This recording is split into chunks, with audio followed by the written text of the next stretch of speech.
بسم اللہ الرحمن الرحیم۔ السلام علیکم ورحمۃ اللہ وبرکاتہ۔ پیارے بچوں، امید ہے کہ آپ سب خیریت سے ہوں گے۔ آج ہم پڑھیں گے انشاءاللہ منہاج العربیہ حصہ اول کے سبق نمبر 14 کا دوسرا حصہ۔ ہم نے پہلے حصے میں ضمیروں کے بارے میں سمجھا، اس کا ترجمہ کرنے کا طریقہ سیکھا، تو آئیے آج ہم ان ضمیروں کا سبق پڑھ لیتے ہیں۔ بسم اللہ الرحمن الرحیم۔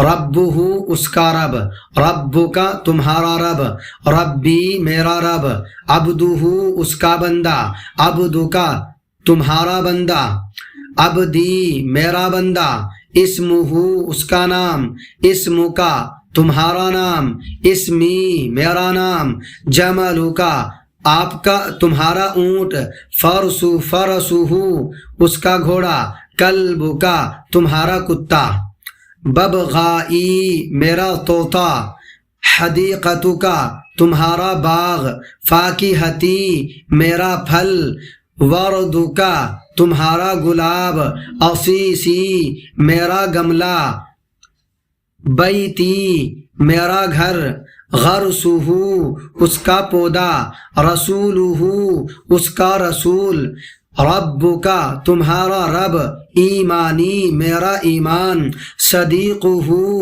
اس کا دوست، عبدہ اس کا بندہ۔ یہ سوال اور جواب ہیں۔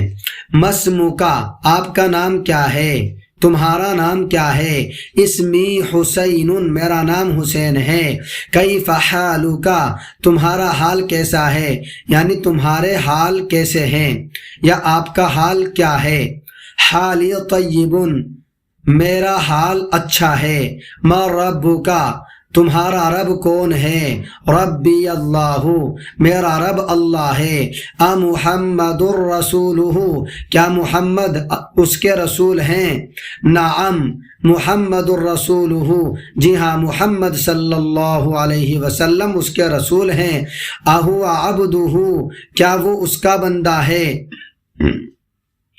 اہو عبدہ کیا وہ اس کے بندے ہیں، نعم ہوا عبدہ ورسولہ جی ہاں وہ اس کے بندے ہیں اور اس کے رسول ہیں، الاسلام دینی اسلام میرا مذہب ہے، وہذا الدین سہل اور یہ دین آسان ہے۔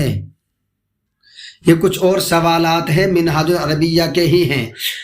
من ربک تمہارا رب کون ہے، ربی اللہ میرا رب اللہ ہے، انت عبدہ کیا تم اللہ کے بندے ہو، کیا تم اس کے بندے ہو، ما دین جی نعم انا عبد اللہ جی ہاں میں اللہ کا بندہ ہوں، ما دینو کا تمہارا دین کیا ہے، دینی الاسلام ملا کے پڑھیں گے، دینی الاسلام میرا دین اسلام ہے، مر رسول کا تمہارے رسول کون ہیں، رسولی محمد صلی اللہ علیہ وسلم میرے رسول محمد صلی اللہ علیہ وسلم ہیں، مسمو کا تمہارا نام کیا ہے، اسمی حسین میرا نام حسین ہے، اور رب کا غافل کیا تمہارا رب غافل ہے، لا ربی لیس بغافل نہیں میرا رب غافل نہیں ہے، حل دین کا باطل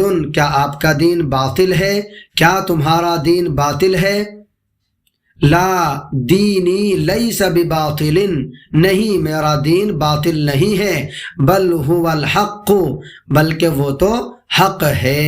امید ہے کہ یہ سبق آپ کی سمجھ میں آ گیا ہوگا۔ پیارے بچوں، آپ اس سبق کو بار بار پڑھیں، خوب یاد کریں، حفظ یاد کریں اور پھر ساتھیوں کے ساتھ بھی شیئر کریں تاکہ ان کو بھی نفع ہو جائے۔ ملتے ہیں انشاءاللہ اگلے سبق میں۔ السلام علیکم ورحمۃ اللہ وبرکاتہ۔